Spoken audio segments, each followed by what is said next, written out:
Quel exercice de renforcement musculaire faut-il faire quand on court régulièrement? Aujourd'hui, je vous montre 5 exercices essentiels à intégrer dans une préparation marathon. Car courir beaucoup, c'est bien, mais si votre corps n'est pas suffisamment solide pour encaisser les milliers d'impacts de chaque entraînement, c'est souvent là que des problèmes peuvent arriver et je le vois régulièrement en consultation. Le renforcement permet surtout d'augmenter la capacité des muscles, des tendons et des articulations à tolérer les contraintes répétées de la course à pied. Il peut également améliorer l'économie de course, autrement dit permettre au corps de dépenser un peu moins d'énergie pour maintenir une même allure. Et j'ai demandé à Jacques Billon, kiné du sport au cabinet athlétique à Paris dans le 17e, de me montrer 5 exercices de renfo à intégrer dans une prépa marathon. Le premier exercice, c'est le relevé de bassin ou hip thrust. L'idée, c'est de venir poser les omoplates sur le banc, Ouais. d'accord, dans cette position-là.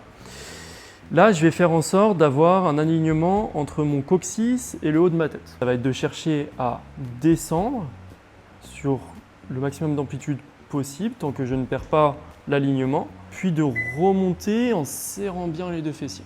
Ah oui, d'accord, là, tu es parfaitement droit. Ok. Puis, pour venir un peu plus solliciter encore les fessiers, on va venir juste tourner un petit peu les pieds.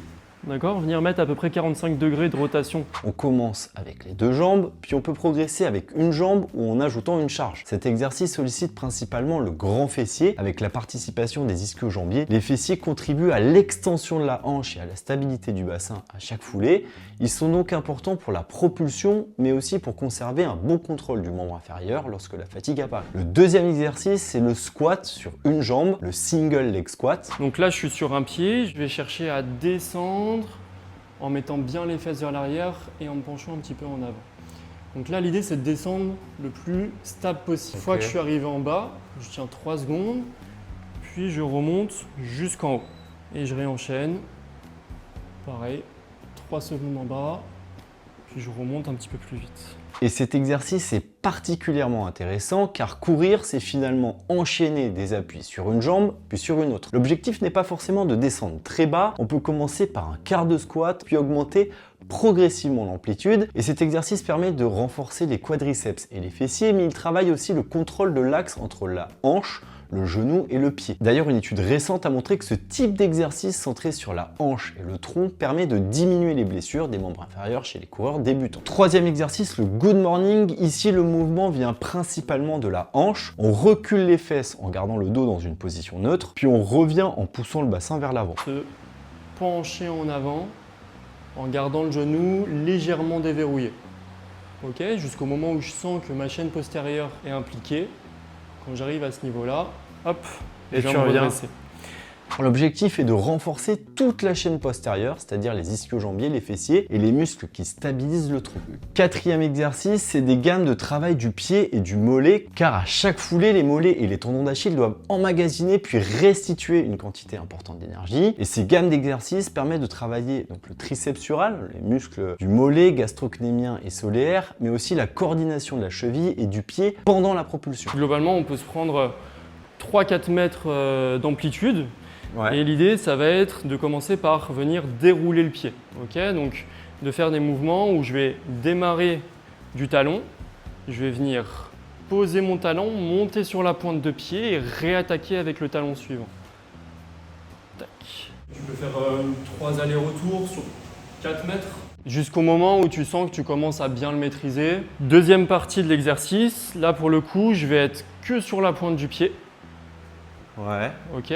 Et de cette position-là, en essayant de garder le pied le plus haut possible, je vais venir faire des petits pas vers l'avant en relevant la pointe du pied entre chaque pas. D'accord. Donc ça, c'est la deuxième gamme. Tac. Ouais, c'est ça. Et il y en a un troisième? Ouais, il y en a un gamme. troisième où là, on va être un peu plus sur ce qu'on appelle de la pliométrie. Donc en fait, c'est du rebond. Quand Du on rebond. court, Ouais. on rebondit d'un pied vers l'autre. Ok. Ouais. Donc là, l'idée, ça va être de travailler ça. Donc on va être toujours pointe de pied et l'idée, ça va être de venir rebondir dans le même principe que ce qu'on vient de faire. C'est-à-dire que je viens lever une pointe de pied, rebondir et réatterrir. Donc en gros, 3 parties gammes.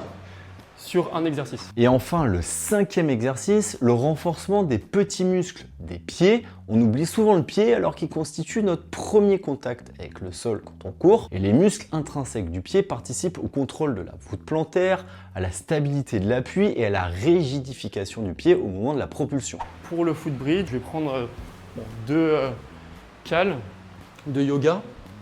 Et si on n'a pas de cale de yoga, qu'est-ce qu'on prend? Globalement, on peut prendre 2 steps, on peut venir mettre 2 livres. 2 livres, voilà, ouais. 2 livres simplement.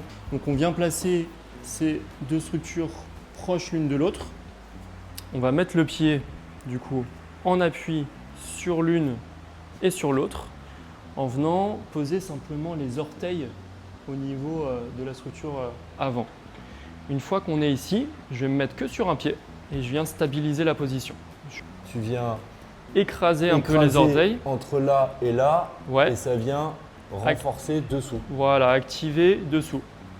Ok. On peut appeler ça du gainage du pied. L'exercice paraît simple, mais il peut rapidement fatiguer les petits muscles du pied. Il vaut donc mieux commencer avec un peu de répétition en privilégiant la qualité du mouvement. Ensuite, concernant la fréquence de ces exercices, je conseille de les faire 2 fois par semaine, éventuellement 3 fois si les séances restent courtes et bien tolérées. On peut faire 8 à 12 répétitions, 2 à 3 séries par exercice, avec une difficulté suffisante pour que les dernières répétitions soient exigeantes. Et surtout, il faut conserver ces exercices pendant toute la préparation et les faire idéalement les jours où vous ne courez pas. Enfin, il est important de savoir que faire ces 5 exercices n'est pas une assurance tout risque contre les blessures. Le renforcement représente donc une pièce du puzzle, mais il ne remplace pas une progression raisonnable du kilométrage, une alimentation suffisante, du sommeil et une bonne récupération. Je vous avoue que pour l'instant, j'ai pas trop fait de renforcement musculaire, donc il ne me reste plus qu'à intégrer ces exercices dans ma prépa et de les tenir jusqu'au marathon d'Avignon qui est le 27 septembre prochain. Je vous conseille de les faire aussi si vous faites de la course à pied et je vous dis à bientôt pour une prochaine vidéo.